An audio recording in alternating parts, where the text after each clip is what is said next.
The problem is you do see a lot of antisocial people succeed. Loneliness is as big a risk factor for ill health and death. We live inside our heads. You go cold turkey, you go into withdrawal. There is a lot of value in the stuff that we struggle with. Better Thinking. Conversations with experts exploring all things psychology. Welcome back to Better Thinking. My name's Nesh Nikolic, and today I have the great privilege of speaking with Professor Gordon Parker, AO, a distinguished psychiatrist, researcher, and author of numerous influential books, including his latest, A Gut-Brain Solution. Professor Parker, a Scientia Professor of Psychiatry at UNSW Sydney, is a globally recognised leader in mental health research, particularly renowned for his pioneering work on mood disorders. He has been awarded the prestigious Officer of the Order of Australia, one of the highest honours from the Australian government, recognising his exceptional contributions to psychiatry and mental health care in Australia and beyond. In this episode, Gordon delves into the overwhelming number of mood disorders in Australia, in particular bipolar disorder, and his groundbreaking research on faecal transplants and gut microbiomes to treat bipolar and potentially many other conditions. His work explores how early case studies in this field are incredibly exciting, showing real potential to change how we think about mental health as a whole. As a founder of the Black Dog Institute and a key figure in advancing psychiatric research, Professor Parker has profoundly shaped our approach to mental health challenges to date, and I believe his newest perspective will be the biggest advancement in psychiatry that's occurred in decades. This conversation with Gordon was incredibly thought-provoking, and I'm excited to share it with you. So let's jump straight in. Gordon, a big thank you for coming onto the program. It's an honor and a privilege to be speaking with you today, particularly around this topic of the gut-brain connection. It's something that I think is absolutely exploding at the moment with the potential of great new treatments and potentials for mental health treatment. So thank you for coming on. My pleasure. Let me just begin with how you got into this space. I know that you've got an enormous career and you've contributed immensely, internationally and here in Australia as well. But how did you get into this particular space? Well, as background, I've been researching the bipolar disorders for 50 years. That's the first point. Secondly, as a research psychiatrist, I've always enjoyed looking at the particular model or paradigm, and it becomes even more exciting if you can actually challenge a current paradigm and come up with something new. So in a sense, my antennae have always been out for something that seems new, potentially innovative, important in terms of therapeutic potential, and so on and so forth. So I came across the story when I had a patient who had a bipolar 2 disorder. I'm not sure whether you'd like me to explain the bipolar disorders, first of all. Sure. It's helpful to see the difference between one and bipolar 2. Sure. So basically, bipolar disorders involve people having mood swings. We talk about highs and lows. During the lows, which are almost invariably melancholic depression, meaning biological depression, the key features are to be severely depressed, often suicidal, get no pleasure in life, find it hard to be cheered up, foggy concentration, lack of energy, appetite and sleep changes. During a high, a person feels energized and wired. They talk more. They often talk over people. They spend more money, often buy things they can't afford. I had one patient who thought he might buy a new car and couldn't decide on the color and chose 5 differing colored Porsches. They need less sleep and don't feel tired. Anxiety, worry disappears, like snow on a summer's day, libido increases, more creative, feel bulletproof, and take more risks. So they're the mood swings, the highs and the lows. Bipolar 2 is where you have the mood swings, but you're never psychotic. Bipolar 1 is where you have the mood swings and you are psychotic when you're high. So in that later case, we talk about mania, whereas in bipolar 2, we're never psychotic, we talk about hypomania. So as that sort of background in terms of describing the field, so when I talk about how I got to get into the heart of this story, I had a patient with a bipolar 2 disorder who'd been doing particularly well on medication, but he developed a cardiac condition, and the cardiologist said you can no longer stay on your mood stabilizer. It wasn't the cause of his cardiac problem, but it meant he couldn't stay on it. Sure. And so when he came off it, his mood swings came back. And he had read a very brief letter to the editor, and we'll come to that shortly, about Jane and her bipolar 1 and her experience with FMT. So he said to me, Gordon, what do you feel if I were to have a fecal transplant? And I said, well, look, I know nothing about the procedure, but if you do, I'd like you to mood chart on a daily basis. And he mood charted for 470 days. And he had the fecal transplant, and progressively his mood swings came under control. But what was also interesting was that he had ADHD, and that disappeared. He also had photosensitivity, and that improved. He also had a false pulse rate, and that slowed. So that was my first experience. I wrote it up. It was published as an extensive journal article in the Psychiatry journal called Bipolar Disorders. Now, this particular patient, who I call Tony in the book, he had actually read of the very first patient with a bipolar disorder called Jane. And Jane is essentially the central story of this book. So just giving you a background, Jane developed depression in adolescence. She developed hypomanic episodes in her early 20s, suggesting she might have a bipolar 2 disorder. Later in her 20s, she started to develop psychotic manic episodes, so she'd moved into a bipolar 1 state. And then over the next 8 years, she had 10 admissions to psychiatric hospitals, either for psychotic mania or for suicidal depression. She had a very good psychiatrist who tried her on all orthodox medications without success. She'd gained over 60 kilograms from many of the medications. And then she had the procedure. And the procedure was a fecal transplant. No one else in the world has ever had the case report written up. So the case report describing the whole process was written up by her psychiatrist, submitted to our local psychiatry journal, turned down because no one believed it was possible, and was only eventually published as a letter to the editor, very briefly. But basically what happened was her husband, who is a zoologist, Alex, made comparison between his working days and working in ecosystems around the bush and the animal life and so on. And he decided that Jane's ecosystem was in dysbiosis, which is the term we're used to describe the gut not functioning properly. He started to read the literature, and he read a very important paper that was published in 2016 called Transferring the Blues.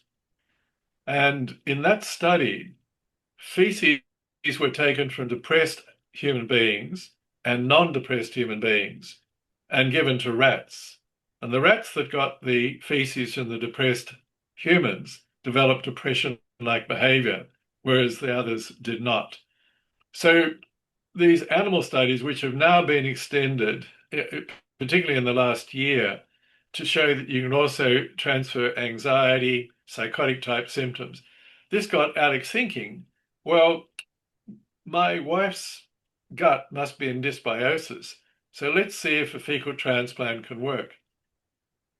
So if they'd gone to a gastroenterologist, it would have cost anything from $6,000 to $15,000, and they couldn't afford it.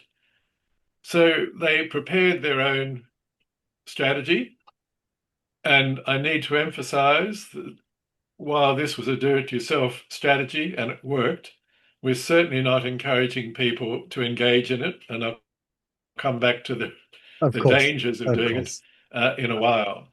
So basically, fecal transplants can be what's called bottom-up, either by enema or by colonoscope, or top-down via capsules or crapsules. They chose an enema process where Jane was the recipient about every 2 weeks. After about 8 weeks, she woke up one morning and she couldn't work out what she was feeling. And then she realized it was joy. Prior to that, for 8 years, she'd either been psychotically manic for 5% of the year, talking to aliens and whatever, or so depressed for 80% of the year, she was just lying in bed, unable to brush her teeth, unable to feed herself, not able to function.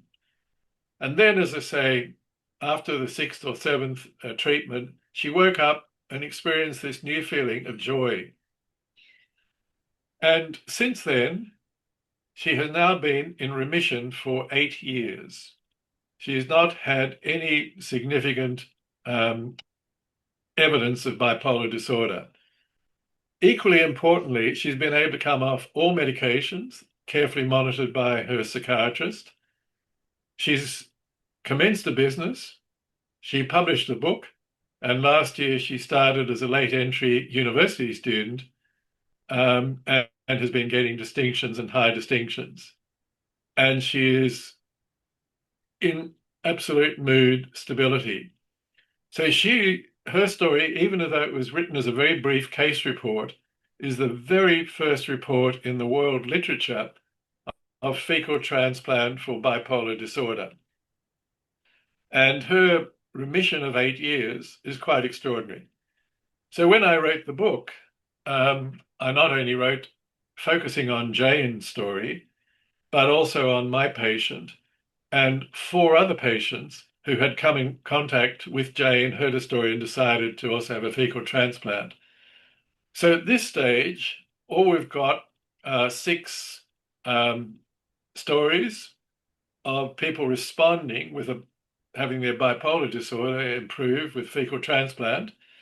But there is a Canadian study that will be published later this year, and where we are informed that fecal transplant for those with bipolar disorder had about an 80% success rate.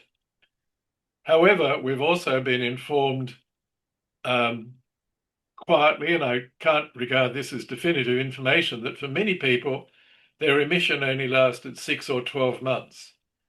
One of the reasons that we think Jane's remission has lasted for 8 years is after she finished the fecal transplant, she attended to her diet.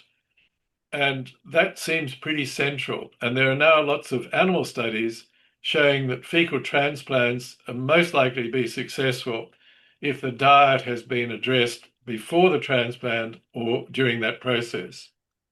So this is an Australian story. Jane is agent 0, the first person in the world to have it described for bipolar disorder. But fecal transplants, while they've been used in Australia for 30 years for difficult gut infections like Clostridium difficile, to some degree for ulcerative colitis and Crohn's disease, they're now being used for some 20 different conditions, including Parkinson's disease, autism, obesity, multiple sclerosis, and even now for Alzheimer's. So the whole field is exploding. It is the new paradigm in medicine, widely accepted by gastroenterologists, but for most other disciplines, it's so new that people really are having difficulty grasping the concept. So it's been fascinating from my side of the equation as a psychiatrist, seeing this, reading the literature, having to learn so much about the gut microbiome and how it may be relevant, but also observing my fellow psychiatrists, just thinking it's a step too far. But let me just go back a little bit. I detailed the nuances of bipolar 1 and bipolar 2 disorder. We've got a lot of orthodox medications and strategies, but my estimate is that only about 40% of people with a bipolar 1 disorder have a clear remission and have no serious side effects. And for bipolar 2, it's probably around 60%. The great majority of people have either an incomplete response and or significant side effects. And many of the drugs that are used, just like in Jane's case, where she gained 60 kilograms, can cause people with a bipolar disorder to put on a huge amount of weight. And there have been studies in Australia showing that the use of those medications reduces your life expectancy by 2 decades. So Wow. while fecal transplants will never be the first up treatment, it's looking, to my mind, a real possibility that if orthodox treatments fail and or have significant side effects, we have now got a totally new paradigm and approach for managing the bipolar disorders and also for the biological depressive disorders. I have got 100 questions. I'm absolutely blown away by the research, these findings, the effect sizes is mind blowing. We don't see this sort of stuff in psychology, psychiatry, medicine. This is groundbreaking. Yep. Can I ask you about what's the hypothesis around this shift in microbiome in the gut? What are we thinking is occurring there? What's out of whack at the moment versus when we do a fecal transplant? Yes. So the microbiome is basically, at least the gut microbiome. There are microbiomes everywhere. There's even a brain microbiome. And that's why there are researchers looking at fecal transplant now for Alzheimer's disease. But the gut microbiome is really all the bacteria and the viruses and the archaea that are around the bowel. And there's something like 70 trillion of them. And depending on their representation, you can have a functional gut or a dysfunctional gut. And if it's dysfunctional, that the term we use there is dysbiosis. And that can mean that you have an abundance of pathological bacteria or an insufficiency of good bacteria or the wrong ratio. So fecal transplants may work for a small percentage of people by redressing the gut dysbiosis and restoring the gut function. And I've just written a paper describing a particular phenomenon where people who develop a bipolar disorder, even without a family history in many instances, if they are exposed to big bursts of antibiotics, they can develop a bipolar condition for the very first time. And so it looks as though antibiotics are a huge trigger for the onset of bipolar disorder, or for those who've got a bipolar disorder causing an episode to come on. So that would be one mechanism. You've got gut dysbiosis creating a risk to manic and depressive episodes. The second mechanistic explanation is that in the lower part of our gut, and we talk about the enteric nervous system as being our second brain, it lines our gut, but it communicates with the main brain by if you're looking at bottom up, it's brain axis. If you're looking top down, it's the brain gut axis.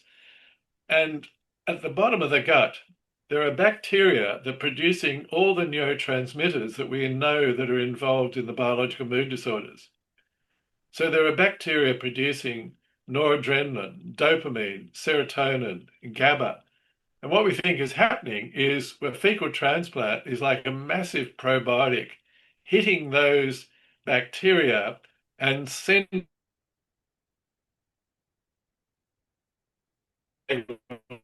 nerve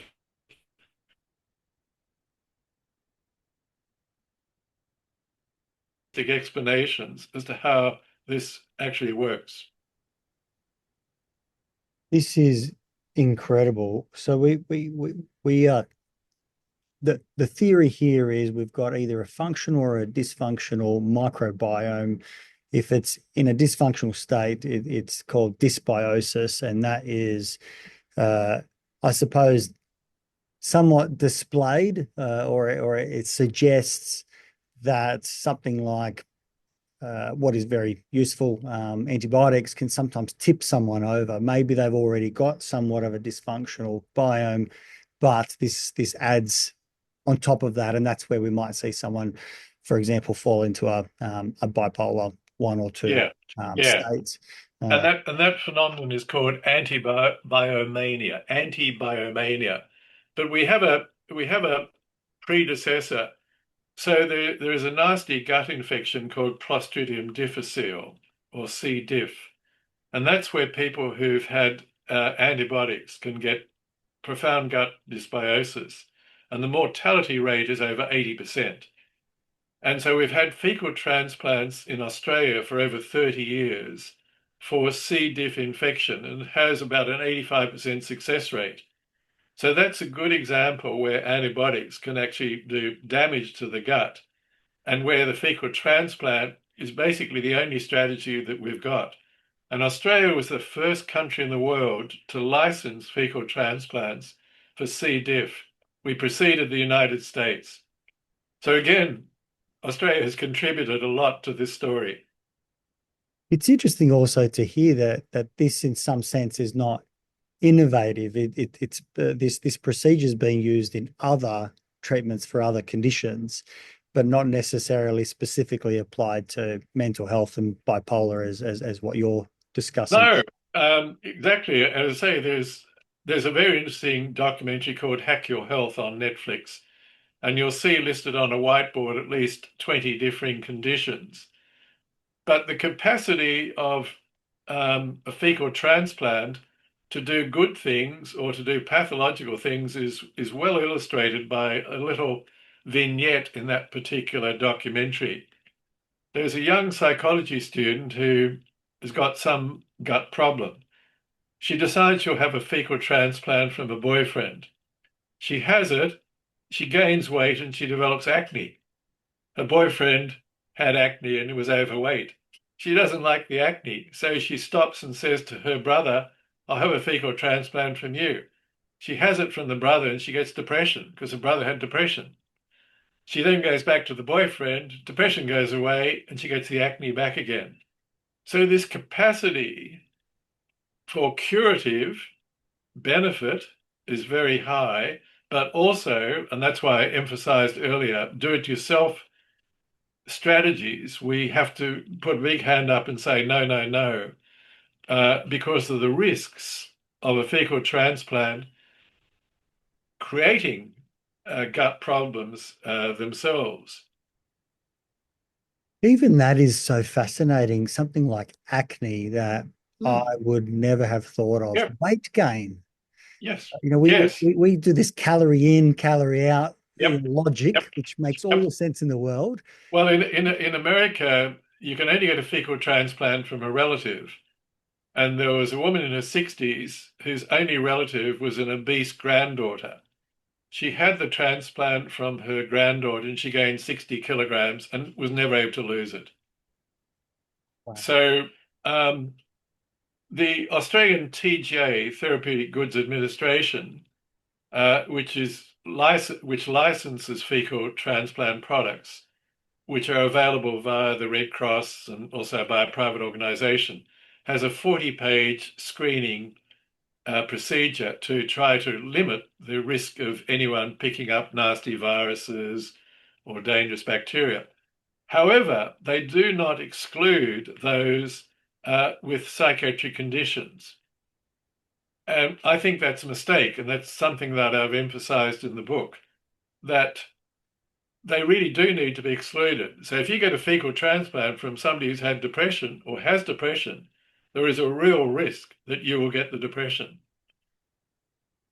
And is that also somewhat the hypothesis there is the fecal transplant affects that bottom part of the gut where that bacteria that is responsible in producing, where the serotonin and the other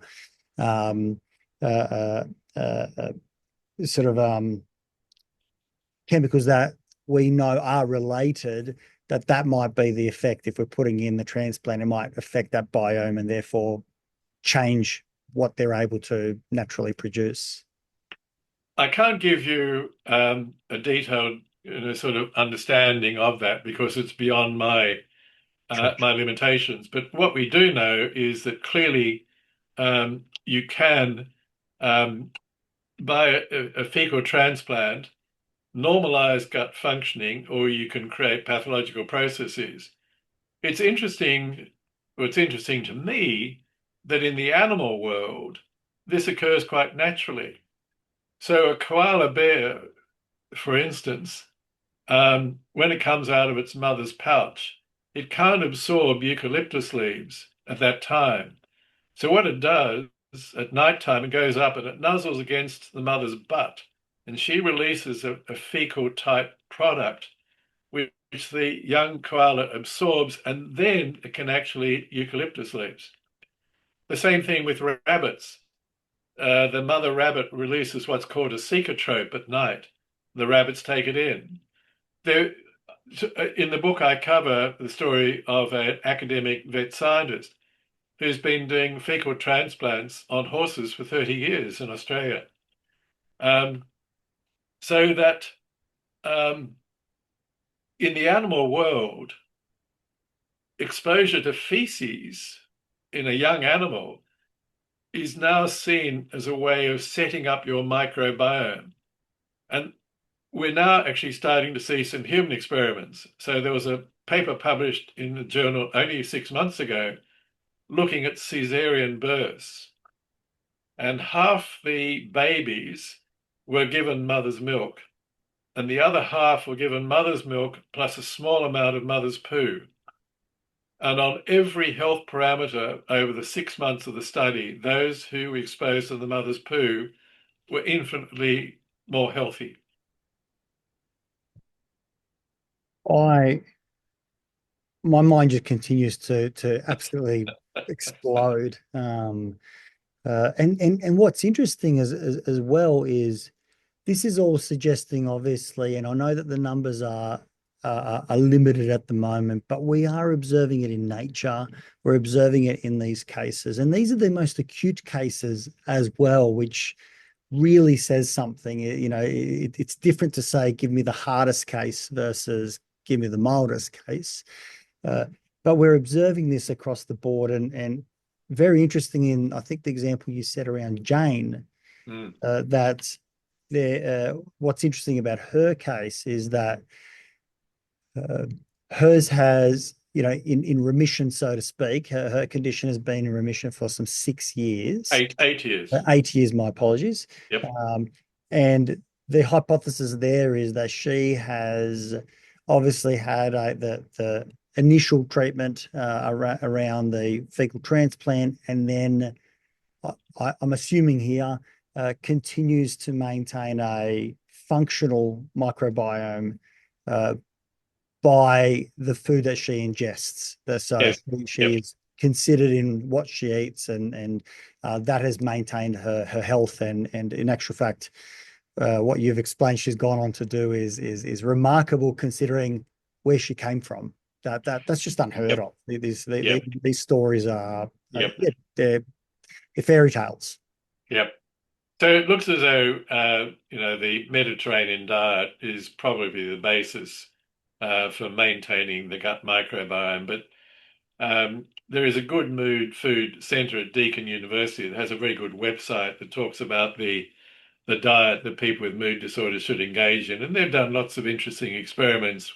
For instance, they had one where people with depression either got an antidepressant, and another study group got an antidepressant plus the appropriate diet. At the end of the trial, those who had the extra dietary component were 30% superior in their end result to the first group. So diet is probably a reason as to why we've seen such an increase in so many disorders in recent decades. But more importantly, coming back to our subject here, having a fecal transplant may be successful for a range of conditions, but keeping the person well without medication, as it has occurred in Jane's case, that's where the dietary story kicks in. Mm-hmm.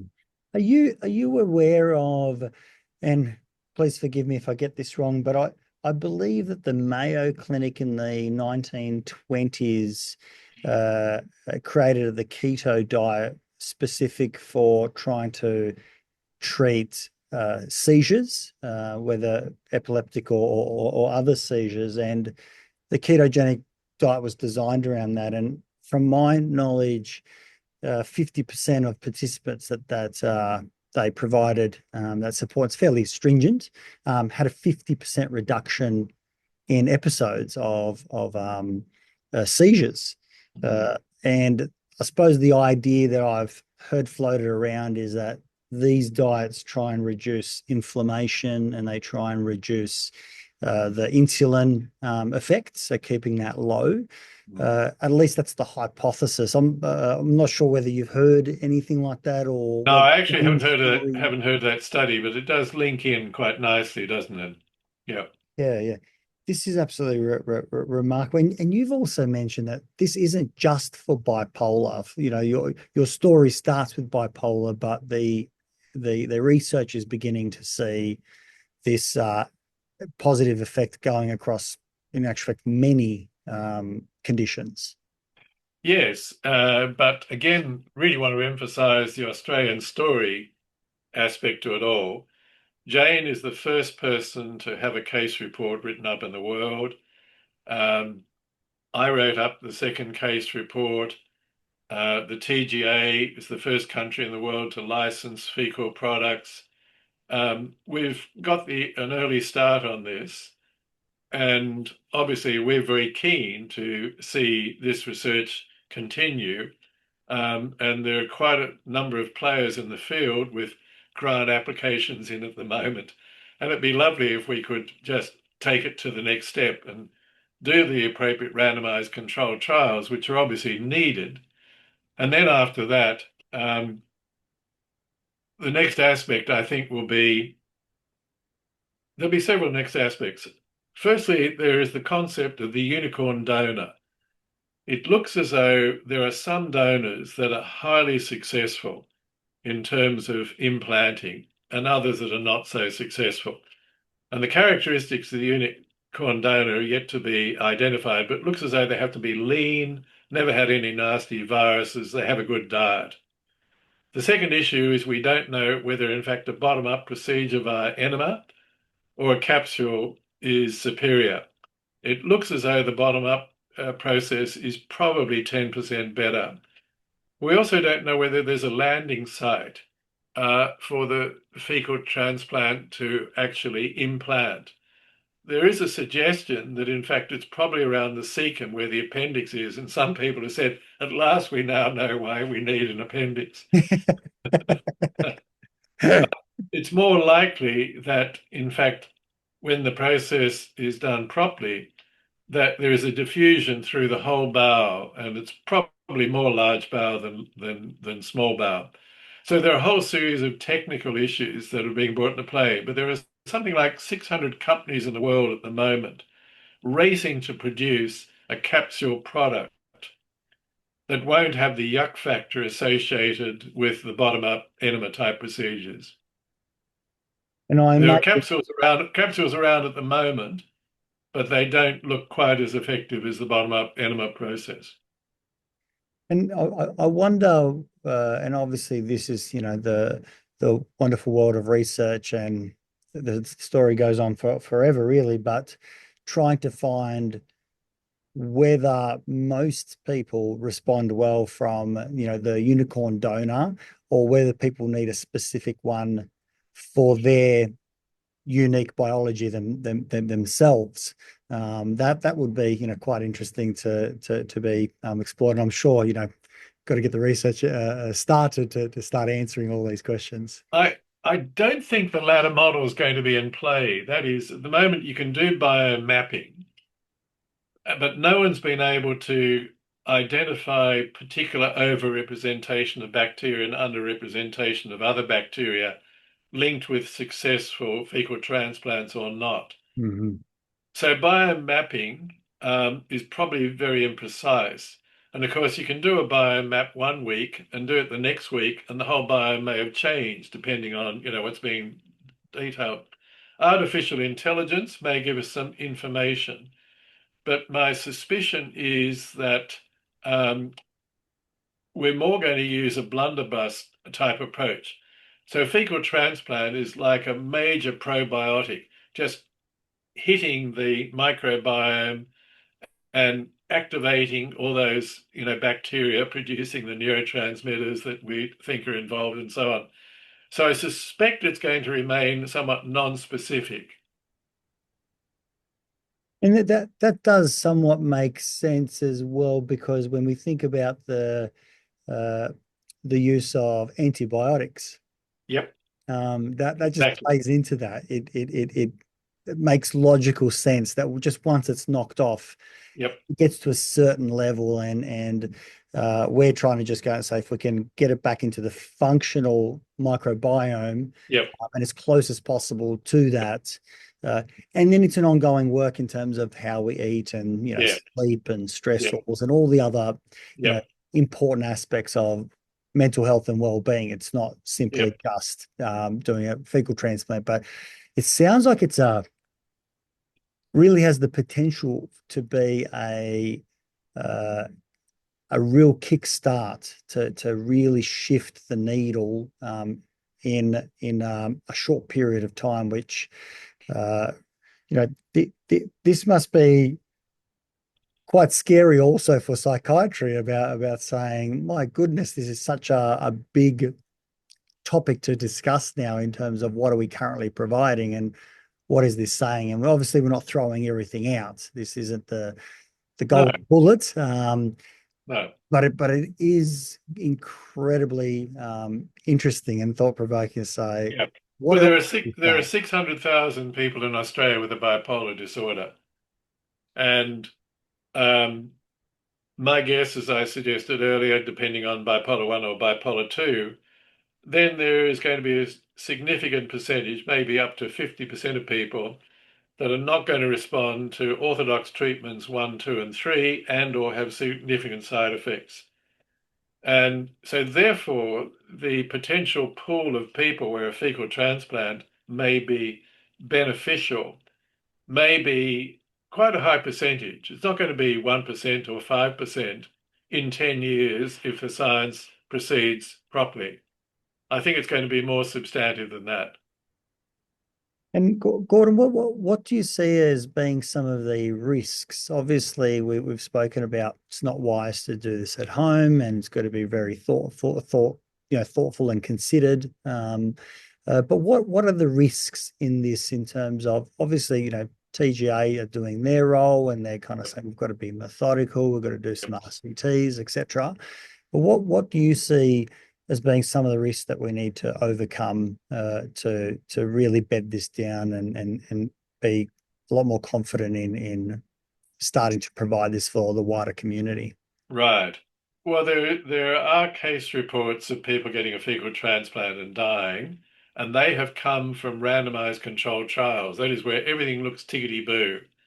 But in the randomized controlled trial, then somehow or other, a donor gave a product and they didn't perhaps give all the details of their history, that they had a particular virus or whatever. So in randomized controlled trials, we have several deaths reported.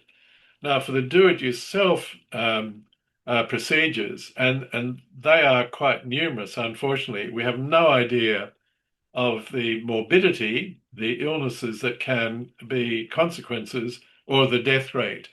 But that's why we have to say the do-it-yourself procedures cannot be supported. And in my view, even the formally approved ones have to be tightened up.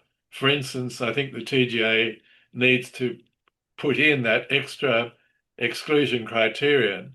That is, the donor cannot have had a mood disorder because the real risk is of them passing on depression or bipolar. Any idea why that hasn't been excluded yet? It's just that the research hasn't caught up, or what are your thoughts? Jane, as I say, his story is for bipolar is the number one in the world. There are no studies for depression, FMT for depression. I'm a joint investigator on a grant application that's seeking to get FMT up for depression, but there have been no studies. And so as a consequence of that, the FDA hasn't got any data. Sorry, when I said the FDA, I should have said the TGA in Australia haven't got any data that argue against having a psychiatric condition as an exclusion criterion. But certainly in the book, I've emphasized that I think that TGA does need to modify and include that as an exclusion criterion. Absolutely. What has been the response to your book? And before we started recording, also you spoke about Australian Story covering this topic as well. What has been the response so far from the community, from your colleagues, from others? It's been fascinating. So Australian Story put Jane and Alex's story to air 5 weeks ago. After 4 weeks, they gave me some data. 3.5 million people have either watched the show or seen it on YouTube or some other social media. So the interest in the community, the wow factor has been huge. Predictably, I've received lots of emails from distressed people and their families, etc. However, not as many as I expected. Amongst psychiatrists, very few are talking to me about it. It's almost as if it's a bridge too far. They just can't get their head around it. So I find that quite fascinating and quite at variance with, say, gastroenterologists, because they'll say you can't go to a gastro meeting these days without more than 50% of the papers dealing with the gut microbiome. And why do you So think it's, and also we've got the yuck factor in play, and that needs to be addressed as well. Sure. Why do you think it's a bridge too far for your fellow colleague psychiatrists? What do you think is the reservation there? I think it's just a concept that comes so far out of left field that they can't quite buy it. And of course, if we weight a scientific approach to psychiatry, as we should, then many of them are going to be quite appropriately saying, well, look, that's just a couple of cases. Gordon's just reported 6 cases in his book. What we need are the randomized controlled trials before we're going to believe anything. So I think there's a bit of that going on, but also the yuck factor, I think, comes into place. It is interesting when something so novel comes out, and yes, the yuck factor makes that even less appealing. But at the same time, when something's so novel, it at least it threatens potentially the status quo, and then says, what have we been doing? Which I think is always unfair, but our minds do that. I think we can only go out, even as parents, we can say, I was doing what I thought was best for my Yep. children, or whatever it is. We make a decision in the moment with the best evidence that we've got, but being humble enough to say, not necessarily we've got it wrong because it's very early days, Yep. but to say this is really fascinating. Like, where the scientist in me wants to understand more. I'm intrigued. We want to investigate this more. So for Well, me, I would expect excitement in actual yep. fact, because Yep. it's very promising, at least in these early days. Yes. Well, I think there are two things that we can learn from this. One is that fecal transplants may be extremely beneficial and even curative for a percentage of people with treatment-resistant mood disorders. But secondly, it puts an emphasis on the need to respect diet. If you have a mood disorder, then if you're going to get on top of that, but as long as it's a biological mood disorder, where the whole concept of the gut producing the bacteria that produce the neurotransmitters, then you really do need to attend to your diet. So even if you can't buy the concept of the yucky fecal transplant, people should recognize that if they have a biological mood disorder, then diet is going to be 20 to 30% of their likelihood of getting better or not. That it's logical and reasonable to go out and suggest there is a contributory element to the food that we put in, as evidenced in Jane. But I think we've all experienced that, haven't we? When we've gone out and eaten, if I do air quotes, a little bit cleaner, whatever that might be. But we've certainly been able to try different diets and feel differently as we've done that. And this is kind of just saying, maybe we respect our diets, or consider our diets be more thoughtful, because that's genuinely in play rather than a side thing. This isn't just this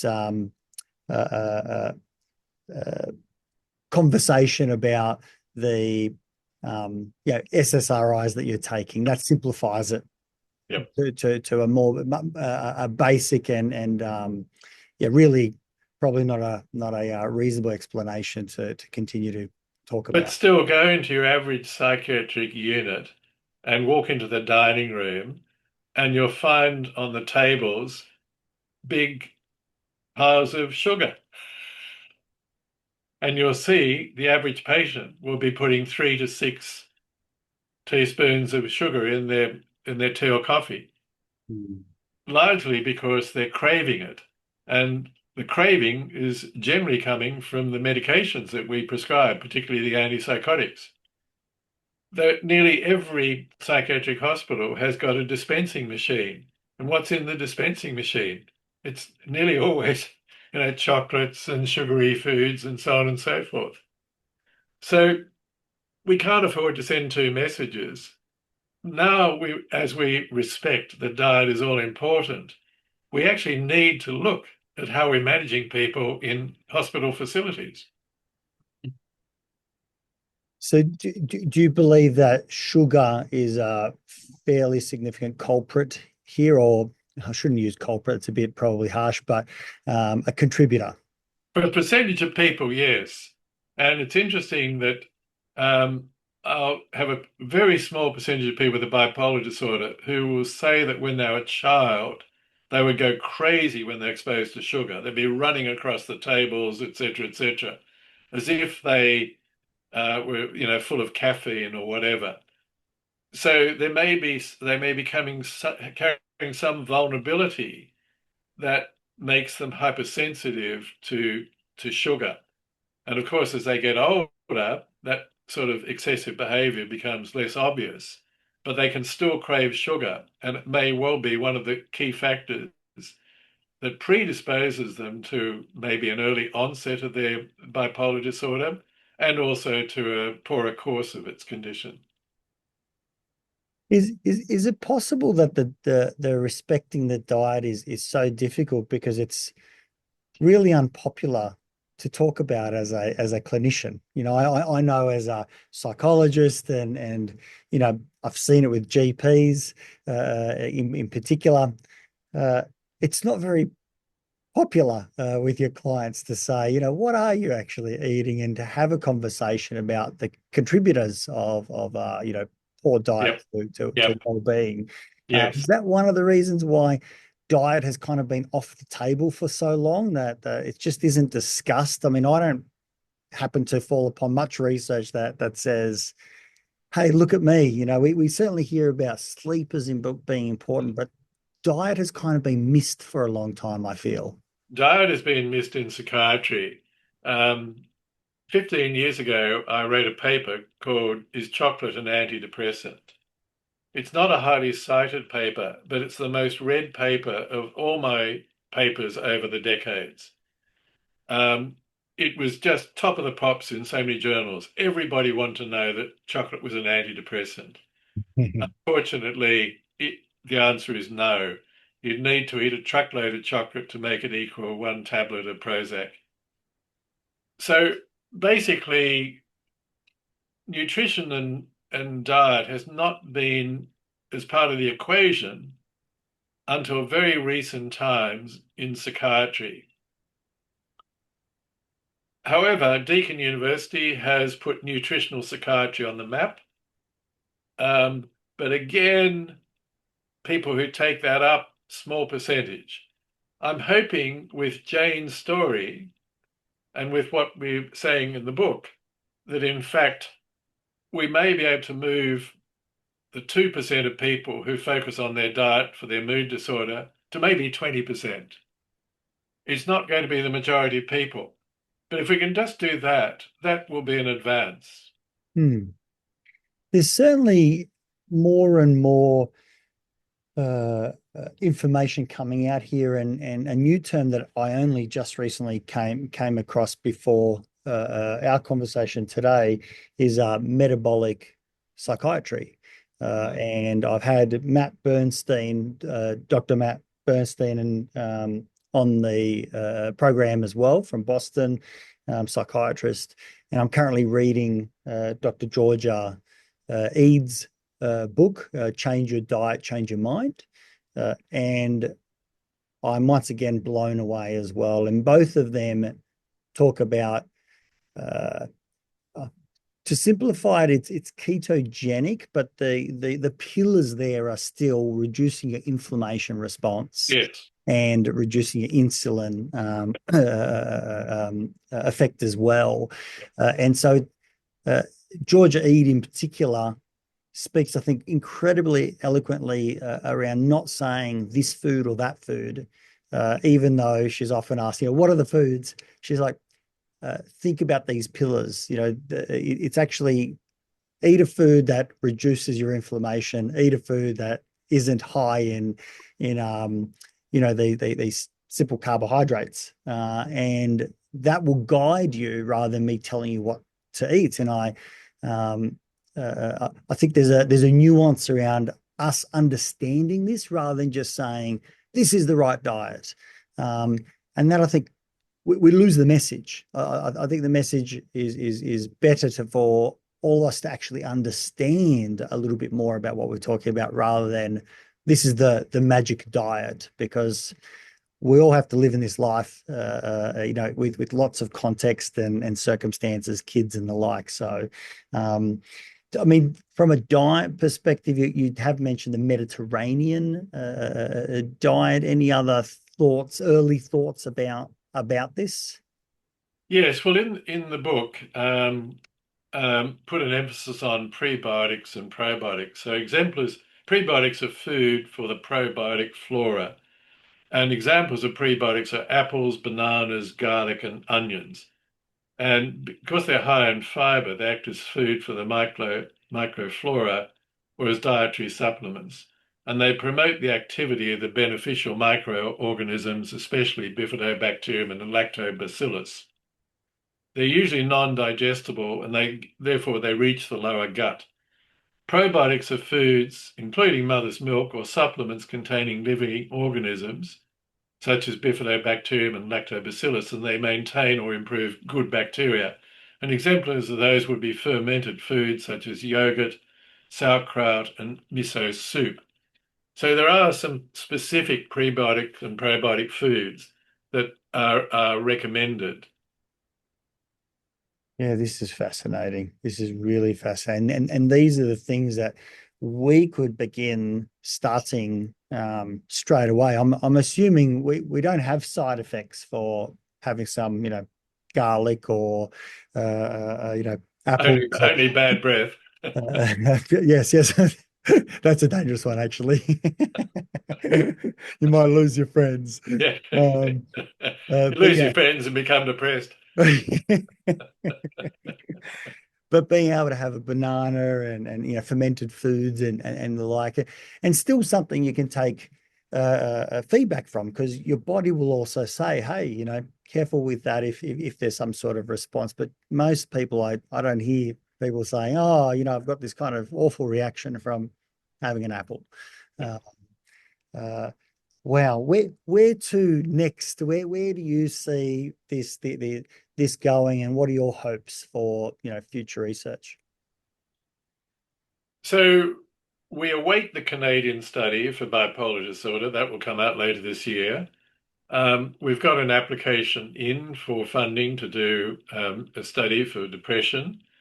There are a couple of philanthropists who are suggesting that they may fund a study in Australia for bipolar disorder. I'd like to see the Australian initiative maintained. So we need the randomized controlled trials as well. And as I say, not only to give us effectiveness percentages, but also to tell us what are the best procedures. Are there particular donor characteristics? So that sort of research would normally take about 10 years. I reckon if everyone put their hands to the wheel and we got decent funding, we would have very definitive answers in 2 years. And then we should be able to know the place of fecal transplants. I would suspect for those with a bipolar disorder, it's probably going to be a fourth or later intervention. It's certainly not going to be first, second, or third. But again, I put the emphasis on diet. People with a biological mood disorder should be introducing respecting the importance of an appropriate diet and avoiding certain foods that will almost certainly create gut dysbiosis. What are the ones that create dysbiosis that we're fairly confident on? Sugars is one of the primary ones that we've already covered. I don't know enough about that, but again, I come back to antibiotics. They look far more salient than most other candidates. And the problem is that over all my years, when I interview a patient with a bipolar disorder, I haven't been asking as a routine question, oh, prior to the onset, did you take any antibiotics? Until in the last year. And I've had 3 patients without any family history of a bipolar disorder who developed a very late onset bipolar condition, and all had had massive courses of antibiotics. So I'm now including that as a screening question, and the prevalence of it coming up is looking interesting. So I think antibiotics probably after certain foodstuffs, but nominating the particular foodstuffs is beyond my knowledge base. Sure. Gordon, that is really interesting as well, because just as you're speaking, my mind is bringing up all these scenarios, historical scenarios in my life where loved ones, friends, family have had conditions appear post a virus, or we don't know, maybe antibiotics that Yep. is part of this there's further exploration to be looked at in terms of how we might target even there might be an antibiotic story here as well, and obviously we don't want to stop using them, but it's at least posing these really important questions Yes, indeed. that affects all of us. We routinely take antibiotics. It's something we almost walk into the GPs expecting, oh, I'm not well, I'm going to the doctor to get antibiotics. This is what we tell our loved ones. Yes. So I think greater awareness of the risks, but we also need studies quantifying the extent to which an antibiotic can be a precipitating trigger of an episode. And as I say, I regret that it's only in the last year, as I've become aware of this whole literature, that I now include it as part of my interview assessment questions. Have you had any personal pushback about your book from peers, the medical fraternity, or is there just hesitation about approaching it because of the yuck factor and it's so novel? No pushback at all. Wonderful. It's either been, let me just start again. When I gave Jane's story to 20 different psychiatrists, describing the history of highs, manic highs, 5% of the year, 80% depressed, multiple medications, 12 hospitalizations, weight gain, blah, blah, blah. And then I said, she had an intervention and progressively it went away and she's able to come off all medications. She's now doing this and that and that. What was the intervention? No one got it. No one got it. So what's happening at the moment, I think, is psychiatrists aren't rejecting the possibility, but they're not buying it. It's beyond it's beyond our general understanding of what's happening when somebody has a bipolar disorder. I mean, I've got a book behind me called Manic Depressive Psychosis, written. It's a brilliant book. It's got 300 pages of what's happening in the brain for somebody with a bipolar disorder, involving mainly neurotransmitters and all sorts of things. So for decades, we as psychiatrists have focused on the brain and the brain neurotransmitters. To be told that your lower gut has got bacteria producing those neurotransmitters that may go right up past the blood-brain barrier, get into the brain, reset the brain, is beyond comprehension for most of us in psychiatry. This would be the equivalent of psychologists being told that exposure therapy is extremely limited, and we need to go out and consider it. And in some sense, this is also not threatening, but if you know what I'm putting down, it's questioning some of the validity of what we're doing as well. Because if we're not treating this potential or underlying problem, we're asking clients to do very difficult things while they're still, being dragged down by heavy weight. That we're not respecting the diet, we're not respecting this feature of what your microbiome is doing. Yep. And as I say, there are 600,000 people in Australia with a bipolar disorder. Wow.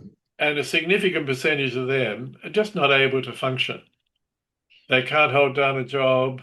They often spend days, weeks in bed. They're often on the NDIS. One of the people that I wrote up in the book who did well with FMT was able to come off the NDIS. It saved NDIS $60,000 a year immediately. Think of the cost implications if fecal transplants can help, say, 20% of the people with a bipolar disorder that are treatment resistant to orthodox interventions. And I know we need to sell it to government on dollars and cents, but the human cost. Yep. Here's a human being who's got their life back. Yep. And bipolar 2 disorder has a slightly higher suicide rate than bipolar 1, and it's probably the second highest condition for generating outcome as suicide. So not only can people live and have a horrible existence, but the risk of them killing themselves with a bipolar condition is extremely high. What can I do? What can listeners do to hopefully shorten that 10-year span that you were talking about and bring it down to a 2-year where the Australian initiative is maintained? Are we able to do anything, or does this kind of just remain with the scientific community? I feel inspired. I feel energized. I'd love to be a part of this conversation. What can we do? Because there's lots of listeners who have got loved ones who they themselves are going through mental health difficulties. I think, as a community, this should be one of the top priorities, alongside education and healthcare. Yep. But many people, my clinic is full of clients coming in with great pains and distress. And this is something that sounds incredibly promising, that I think we should give a lot more funding to. Or not, I don't know what the funding model is at the moment, but we should give a priority to looking at, because it is, sounding and looking very promising, and it goes in line with these other models that whether it's the Mayo Clinic that we spoke about in terms of reducing seizures, the fact that we can see correlations with, whether it's Alzheimer's, potential with autism. We can see it in nature, which I'm blown away from that information.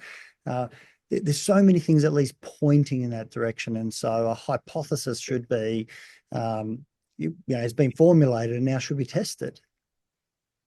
Well, I think there are two ways in which that come to mind. As I mentioned, we've got applications in to do proper randomized controlled trials. So if any of your audience are assessors on that application, please, big tick, big tick. But more rapidly, I've already approached one politician, and my plan is to approach a number of other politicians to see if we can actually bypass the formal process of medical research, which usually involves, writing an application and waiting for a year or 18 months, even if you're successful. I keep emphasizing that so far we've got this Australian initiative. Let's see if we can maintain it and take this story through to closure. I think that would be wonderful. It's happened already in the bipolar literature with lithium. John Cade, the Melbourne psychiatrist, came out of Changi, the Second World War, came back to Australia, wrote up a case series of only 10 patients put on lithium and how it changed their life with manic depression. Wasn't accepted for some 20 years. It was poo-pooed and rejected. And then eventually John was taken to America and given the US Congress medal because they had estimated it saved billions of dollars. That's a common story where you have just a few anecdotes at the start. It can often take years and decades, even if the idea is valid, for it to be taken up. I'm getting pretty ancient now. I would like to see it happen in my lifetime. So I will most certainly be doing my fair share. This is something that's now not only on my radar, I think it's been embedded, not only through today's conversation, but what I'm seeing out there. The logic is it just needs to be followed at least. And I'm happy to have, pie in my face and say, gosh, that was a whirlwind that is a bit embarrassing. At the same time, I'd like to think that something genuinely comes from this, and I think the promise is strong. So hopefully we'll be able to get some opportunities to further this, because clearly it will be. The question is just whether Australia is going to be one of the champions, whether we're going to be the pioneers. Yeah. So again, with complete embarrassment. Those who are interested in the topic, really it covers everything that we've been discussing today, this book, but also people might want to go on YouTube or go to the ABC and have a look at the Australian story that was only 5 weeks ago, called Gut Instinct, just to see Jane before she had the intervention and how her life was, and then to see her these days is gobsmacking. Absolutely. So for those of you who aren't watching this, but listening rather, the book is A Gut Brain Solution. And where can that be purchased? Oh, it's an Allen and Unwin book. So if people go online, if they haven't got it at their bookshop or in their library, there's about 4 or 5 distributors that, the orthodox ones that have it available. I will be buying my copy this week, most certainly. Gordon, I want to say a big thank you. I'd love to speak for another several hours. I want to thank you for not only today, but your contributions throughout the many years in promoting, advocating and pushing for better mental health, in Australia and abroad. It's wonderful to see someone of your status going out and still being hungry and eager to learn more and saying, hey, there's still more to explore. And we need people like yourself to be those champions, those pioneers. So I do thank you for all of your contributions to date, and I wish you all the best with pushing this forward. I'm inspired. I hope others are into for my own journey too, for my children. We've got to start thinking about these things, changing up our lives, and for my clinic, how I speak with my clients. Obviously, I need to do more of a deep dive, but this is fueling that conversation. So thank you for your contributions. Well, thank you, Nesh. It's been a privilege and a pleasure.